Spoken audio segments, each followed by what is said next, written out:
마태복음 1장 18절에서 21절 말씀을 가지고 예수님은 누구십니까? 라는 제목을 하나님의 말씀 증거하겠습니다. 예수님은 누구십니까? 네. 새생명축제 여러분 오신 여러분을 환영합니다. 네. 12월 7일 날 영화가 개봉될 예정인데 영화 제목이 산상수훈입니다. 기독교 영화입니다. 기독교 영화.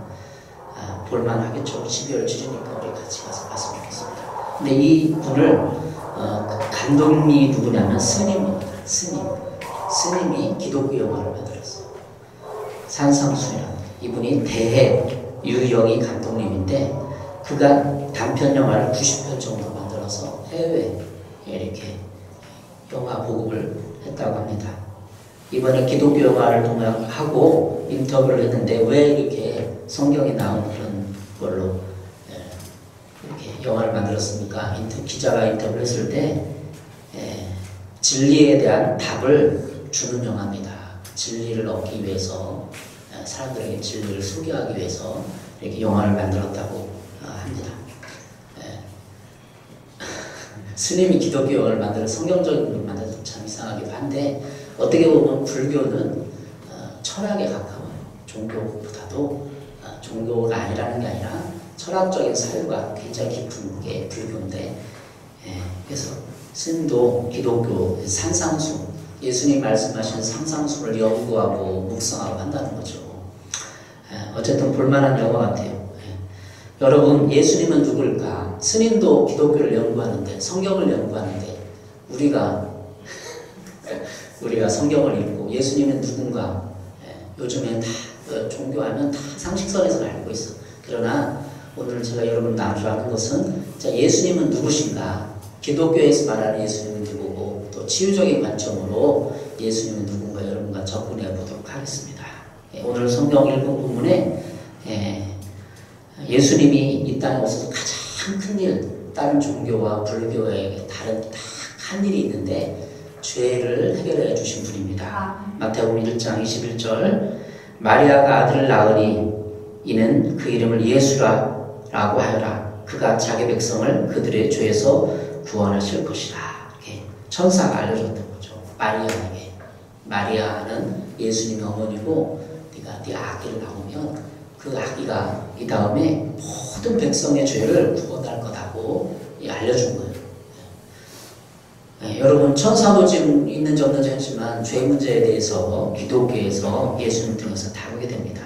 죄란 무엇일까? 이렇게 생각을 해보게 됩니다. 창세기에 이제 죄란 무엇인가를 생각해 보기 위해서 창세기 본문을 창세기 3장에 나와 있습니다. 자, 읽어보겠습니다. 창세기 3장 2절 여자가 뱀에게 말하되 동산 나무 열매를 우리가 먹을 수 있으나 동산 중앙에 있는 나무 열매는 하나님의 말씀에 너희는 먹지도 말고 만지도 말라. 너희가 죽을까 하노라 하셨느니라. 그렇게 말을 했죠. 여자가 뱀에게 말을 했죠. 뱀이 여자에게 이르되 너희가 결코 죽지 아니하리라. 하나님이 아담과 하와가 그 선악과를 과일을 따먹지 말라 얘기를 했는데 뱀이 오셔서 야 따먹어도 돼. 창세기 3장 4절에 너가 결코 죽지 않아 이렇게 얘기를 했죠. 거짓이죠.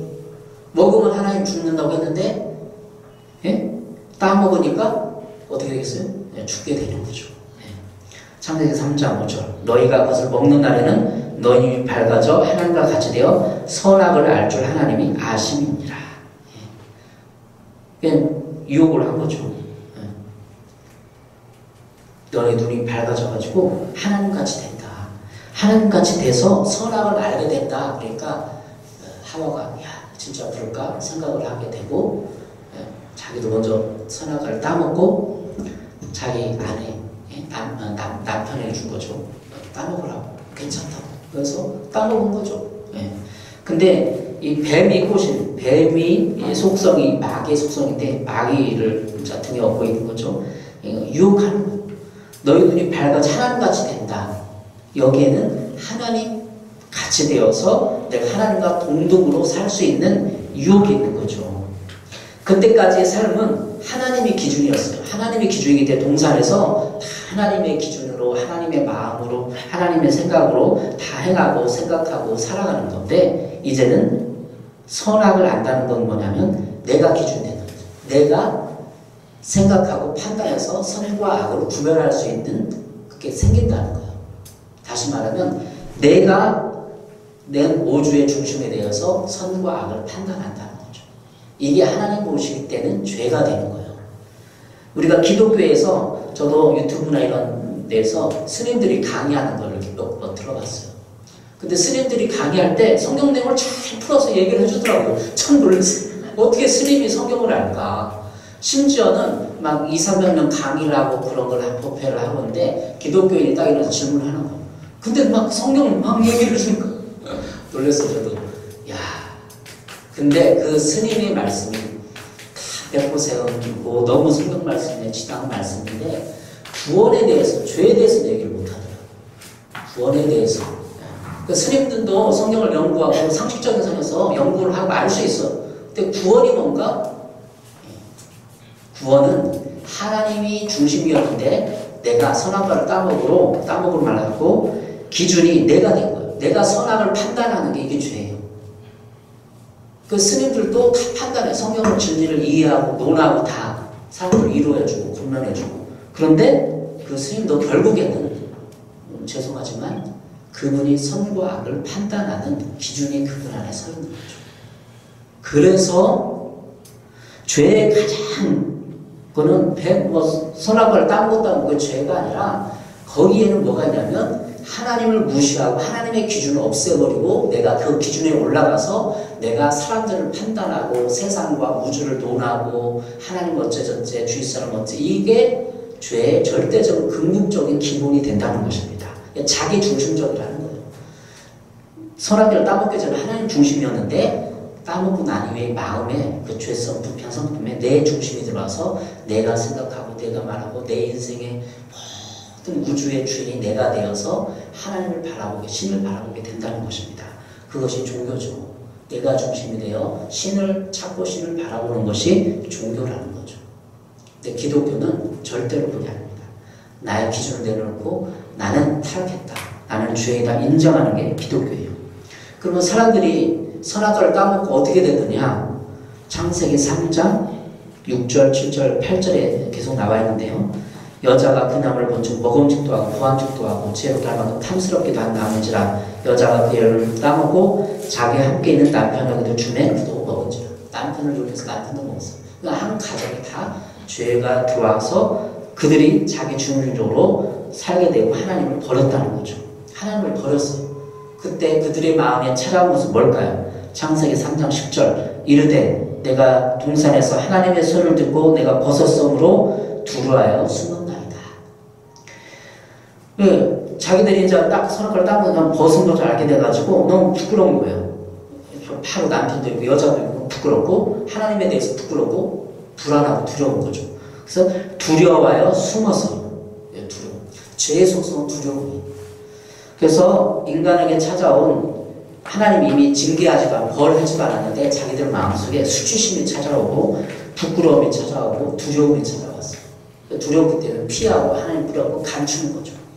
그래서 우리 인간들의 모든 근본적인 속성이 뭐냐면 감추는 거였어요. 내가 잘못한 거, 내가 야단 맞을 거, 내가 잘못한 거, 뭐 유리장 깨뜨릴 거, 뭔가 돈 훔친 거를 다 얘기 안 하고 감추는 거예요. 이게 인간의 죄인이라는 속성을 말해주는 것입니다. 네. 그러면 이 땅에 예수님이 왔는데 그러면 죄 문제를 해결해 주기 왔죠. 아까 마태복음 1장에 그가 자기 백성 그들의 죄에서 구원하라. 그럼 죄에서 구원 어떻게 구원하냐? 예수님이 어렸을 때를 보면 알아요. 12살 때 성경이 나옵니다.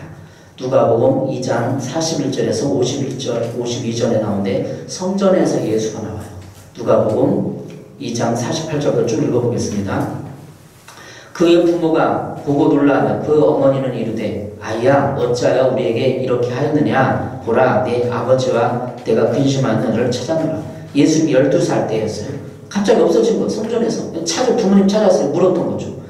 어째서 근심하여 너를 찾았는데 이렇게 했느냐 하는 거죠. 49절 예수께서 이르시되 12살 예수가 어찌하여 나를 찾으셨습니까? 내가 내 아버지 집에 있어야 될 줄을 알지 못하셨나이까. 그러니까 12살인데도 성전에서 이렇게 잃어버리고 찾았는데 이 성전이 내 아버지의 집이다. 내가 아버지 집에 있어야 될 줄을 알지 못하셨어요? 이렇게 묻는 거죠.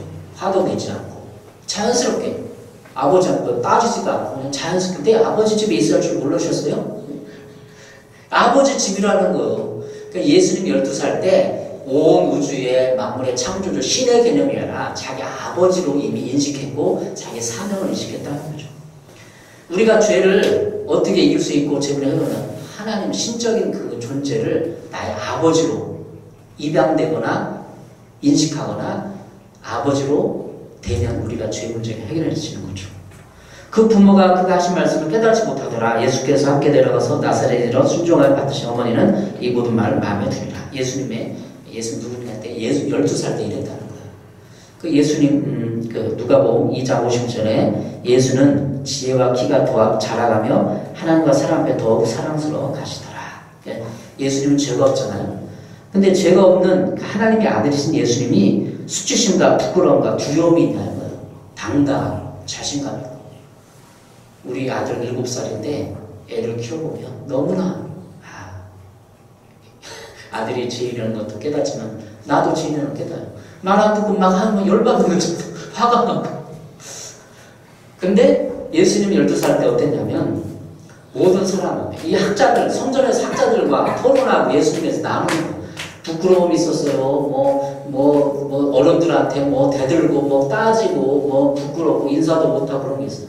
예수님 12살 때는 너무나 자신있고 당당하고 그분 자체가 하나님의 성품이 있기 때문에 아들이기 때문에 두려움도 없고 수치심도 없고 부끄러움도 없어. 너무나 그런 아들을 한번 키우고 싶어요. 저도. 우리 7살 아들이 있는데 어떨 땐 너무나 힘든 거예요. 말 안 듣고 막 그때 예수님은 12살 때 너무나 순종도 잘하고 너무나 사랑스럽고 너무나 착하고 당당하고 자신감 있고 완벽 그 자체. 어린이 그 상의 표현 완벽 그 자체. 똑똑하고 그게 제가 그걸 예수님을 추앙하기 위해서 만들어낸 게 아니라 예수님은 죄가 없다는 거예요.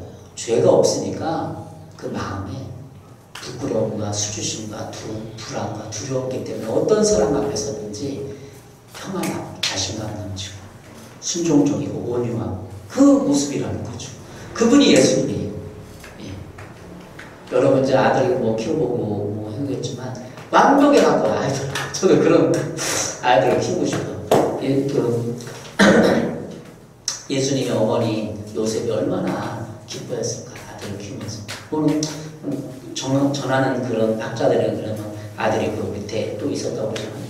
그 비교가 어땠을까? 예수님은 거의 완벽에 가까우니까 너무 아버지 엄마 속썩이지도 않고 순동도 잘하고 똑똑하고 영리하고 인사도 잘하고 부끄럽지도 않고 당당하고 지금 생각 완벽 자체인 거죠.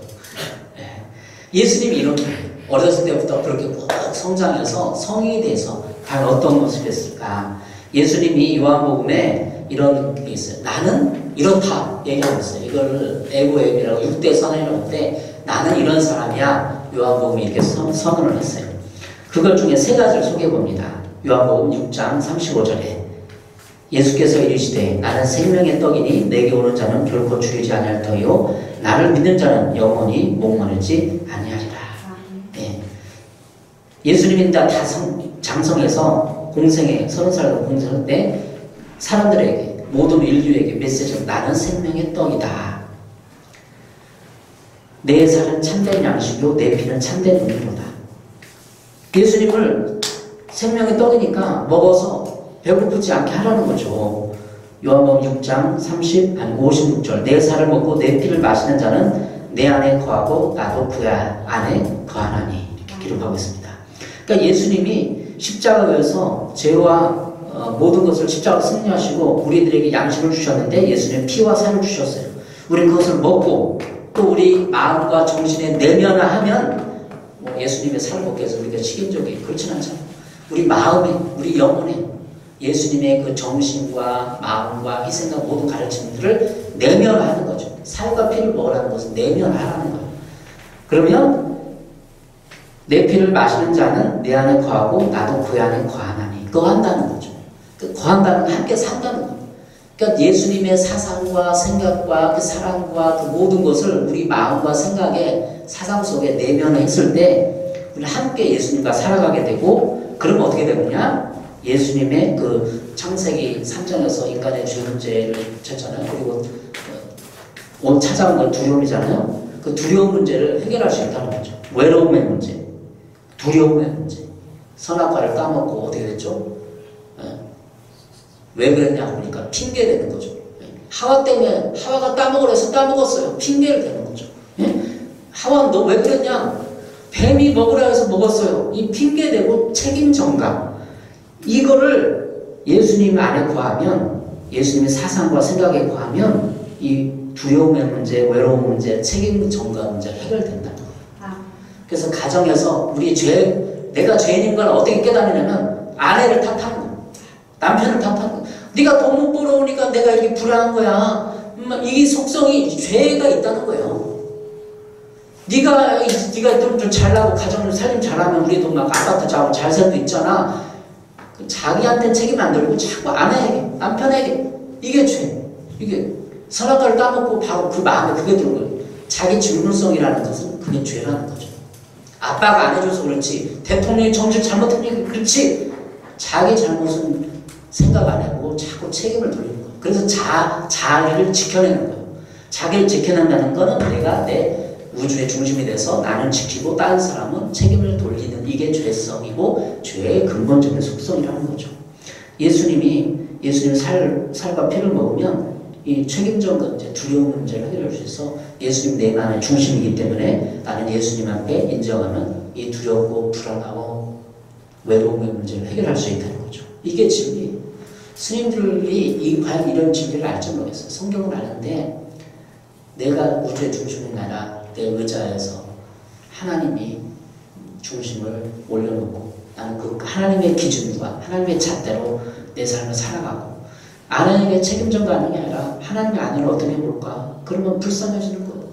나에게 시집 와서 이렇게 고생도 하고 애도 낳아주고 너무나 감사하고, 이게 하나님의 관점이에요. 근데 여자를 막 닥달하고 막 무시하고, 이거는 내 중심이라는 거죠. 예수님께서 나는 세상의 빛이다. 요한복음 8장 12절. 예수께서 또 말씀해 이르시되 나는 세상의 빛이니 나를 따르는 자는 어둠에 다니지 않으고 생명의 빛을 얻으리라.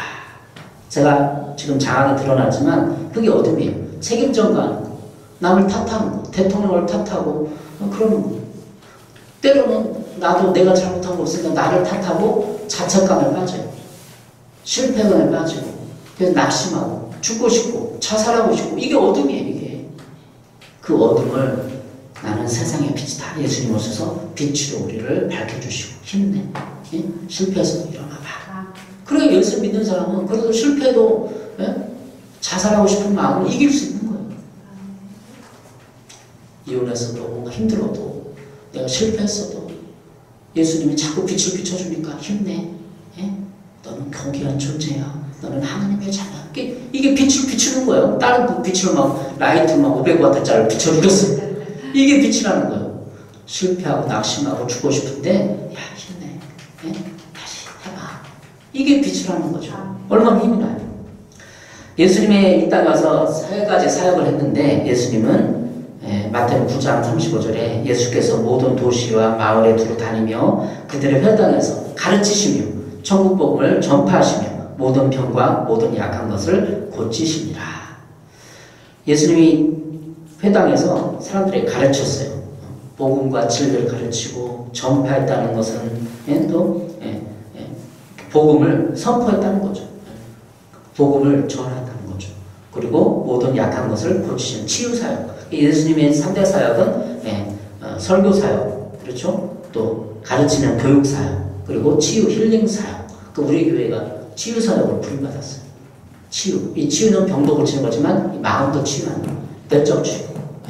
약한 것을 마태복음 9장 15절에 모든 병과 모든 약한 것을 고치신다. 약한 게 뭐예요? 죽고 싶은 거예요. 역시 나 돈도 못 벌고 막 그냥 어디 죽고 싶은 마음. 이게 약한 거예요. 약한 게 뭐 그게 아니라 너무 인생 비참하다. 때때로 찾아온 낙심감, 허탈함. 다 있는데 돈도 많고 아파트도 성공한 것 같은데 뭔가 허전함. 이게 약한 거예요. 이 약한 거를 고쳐주러 왔어요. 예수님이 그걸 채워주는 거예요. 우리에게. 예배드리고 찬양하는 가운데 채워주는 거예요. 노래방 가서 막 술 먹고 퍼마시고 그러면 그때뿐이에요. 또 허탈해져. 근데 교회 와서 예배드리고 예수님 만나고 하나님의 위로를 받으면서 내 마음이 채워지고 2% 부족했던 게 자신감이 붙고 예전엔 책임 전가를 했는데 책임 전가를 안 하고 내가 부족해서 그렇지 하면서 가정이 화목해지고 이것이 예수님의 3년 사역에 가르쳐서 복음을 전하고 치료해 주는 거. 우리 교회는 치료 사역으로 부르심 받았는데 여러분도 마음 치료하시고 많은 사람들을 우리 교회가 치료할 사명이 있습니다. 예수님 이 땅에 오셔서 33년 동안 이렇게 살으시고 3년 동안 제자들을 12명을 가르치고 또 치유도 해주고 그러면서 예수님이 십자가 못 박혀 돌아가셨어요. 간단히 얘기하면. 그리고 하늘로 승천하셨어요. 부활하시고 3일 만에 부활하셔가지고 승천하셨어요. 그러면 예수님이 가고 땡 끝나는 게 아니에요. 우리는 예수님한테 3년 교육을 받았고 치유받았는데 그럼 어떻게 해요? 그 예수님이 걱정 마라. 너에게 보혜사 성령을 보내주시겠다. 요한복음 14장도 쭉 성령님에 대해서 나열을 돼 있어요. 내가 가면 너에게 더 유익해. 내가 보낼 분이 있는데 성령님이야. 보혜사 성령님이야. 그분을 의지하고 평생 살아가고 천국 때까지 그분에게 위로를 받아라. 보혜사 성령이라는 것, 보혜사라는 것은 헬라의 파라클레토스로 위로자, 돕는 자라는 뜻이에요. 헬퍼. 예수님이 지금 생각하면 얼마나 위대하고 사려가 깊은지 모르겠어. 떨려 올라가고 니네 잘해. 그게 우리에게 보내주는 성령님이 우리 마음에 있어서 그분을 의지하면 그분이 나중에 생각나게 깨닫게 해주시고 알려주시고 니네들을 천국 같게 도와주실 거야. 야, 하나님 이렇게 사력에 예수님은 사력에 깊은 분이에요. 예수님 십자가에서 이렇게 말씀하셨어요. 누가복음에 제90절 예수께서 크게 소리질러 이르시되 엘리 엘리 라마 사박다니 하시니 이는 곧 나의 하나님 나의 하나님 어찌하여 나를 버리셨나이까 하는 뜻이라. 예수님 십자가를 칠 때 이렇게 외쳤어요. 나의 하나님 나를 어찌하여 버리셨습니까? 하나님께 버림받고 예수님 죄도 없는데 십자가에서 사형을 당한 거죠. 그랬을 때 왜 나를 버렸습니까? 이 말은 우리가 해야 될 말이에요. 내가 죄를 짓고 이 땅에서 수많은 원죄와 그 자범죄 모든 죄를 짓고 나를 왜 버렸습니까? 하나님 네가 죄를 졌으니까 버렸지 그런 거예요. 근데 이 말을 우리가 해야 되는데 하나님 앞에 신적인 존재 앞에 왜 나를 버렸습니까? 이 말을 내가 해야 되는데 대신 예수님이 해주는 거예요. 그리고 죄를 사해주는 거예요. 죄는 곧 사망이고 죄는 형벌을 받아야 돼요. 내 마음의 모든 분노, 이 모든 죄를 십자가에서 예수 해결하고 예수님이 버림받았기 때문에 내가 다시 하나님의 아들로 하나님의 자녀로 양자되고 죄가 없어지는 거죠. 예수님 버림받은 거예요. 예수님은 죄가 있어서 버림받았나요? 아담과 선악과 너네 나가 있다 놈들아. 네 선악과를 따먹어? 나가. 버림받았잖아요. 근데 우리들도 예수님을 통해서 버림받고 예수님을 대표로 버림받았으니까 우리도 이제 버림받아 다시 하나님 찾아오셔서 제 문제 해결해주자. 다시 와. 예? 다시 와. 야, 너 자녀구나. 예? 아단의 회복이 이루어지는 것입니다. 예수님은 버림받은 거절, 죄의 형벌을 받으시고 우리를 위해서 돌아가시고 부활하신 것입니다. 그 이후에 우리에게 성령님이 오셔서 우리를 도와주시고 우리를 함께 해주십니다. 이것이 예수님이에요. 예수님의 그 핵심 하신 일, 사역과 어렸을 때 그리고 십자가에서 승리했던 이 모든 것을 간단히 개론적으로 설명해 드렸습니다. 여러분 고린도전서 15장에 기록을 하고 있는데 15장 45절 기록된 바 첫 사람 아담은 생명이 되었다 한 것 같이 마지막 아담은 살려주는 영이 되었다니. 마지막 아담이 누구죠? 예수님이에요. 그 아담과 아담이 선악을 따먹고 죄가 들어왔잖아요. 인류에게. 그런데 마지막 아담은 예수님을 말해요. 여기서 사도 바울의 관점으로 다시 그 예수님의 사역을, 예수님이란 그 진리를 사도 바울이 다시 해석해주고 하나님의 관점으로 인류 역사를 뒤돌아보는 예수님은 마지막 아담이구나. 죄 문제가 들어왔는데 마지막으로 그 죄 문제를 해결한 분이 예수님이구나. 이렇게 우리의 진리가 해결된 거죠. 여러분도 이제 죄가 내가 뭐 도둑질하고 뭐 살인하고 뭐 그런 것이 아니라 근본적으로 하나님 앞에 방귀를 들고 그 뱀의 유혹에 빠져서 내가 선악과를 따먹지 말라고, 그래서 내 마음에 하나님의 중심이 아니라 내 중심으로 내가 생각에 선과 악을 판단해서 다른 사람을 판단하고 멸시하고 정지하고 높이고 이 모든 것에 이제 내를 내려놓고 하나님을 보시고 하나님이 이 사람 어떻게 생각할까? 우리 그렇잖아요. 지금 세상에 우리 사회의 모든 것은 이런 기준으로 보기 때문에 갑질이 있는 거예요. 갑질. 비교해서 나보다 못하기 때문에, 내 밑에 사람이기 때문에, 내가 돈을 주는 사람이기 때문에 이 사람을 평가해서 낮추고 그래서 모욕을 주고 짓밟고 하는 거죠. 이게 죄의 근본적인 속성이죠. 그런데 하나님을 중심에 모신 사람은 어떻게 되느냐? 하나님 기준이기 때문에 이 모든 세상적인 기준들이 없어지고 하나님의 기준으로 하나님이 이 사람을 어떻게 보는가?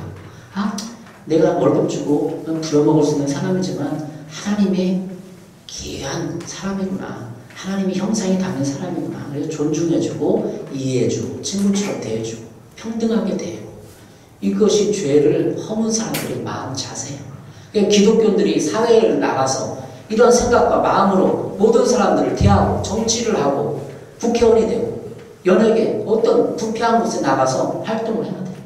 아니 스님도 기독교 영화를 만들고 기독교 성경을 연구하는데 우리 믿는 사람들이야 얼마나 성경을 연구하고 그 예수님의 그 사랑을 가지고 섬겨하겠습니까?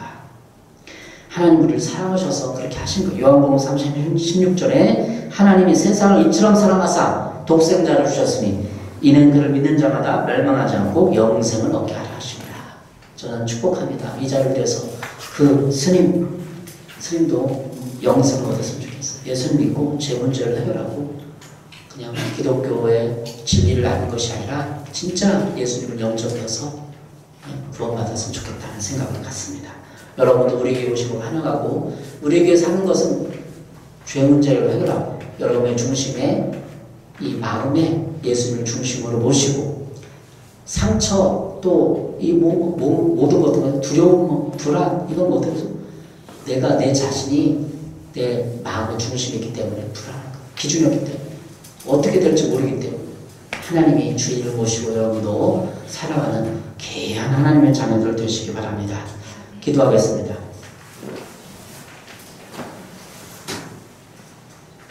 사랑해 주님, 우리가 왜 죄인이고 이 땅에 죄가 어떻게 들어왔는지 살펴봤습니다. 예수님은 누군지 나의 죄를 위해서 어떻게 하셨는지를 생각해 보았는데 예수님을 영접하고 예수님의 마음의 중심을 몰아서 내 자신의 우주의 중심을 내려놓게 하시고 하나님 따르는 위대한 복음의 사람, 승리의 사람이 되게 도와주시옵소서. 예수님의 이름으로 기도했습니다. 아멘.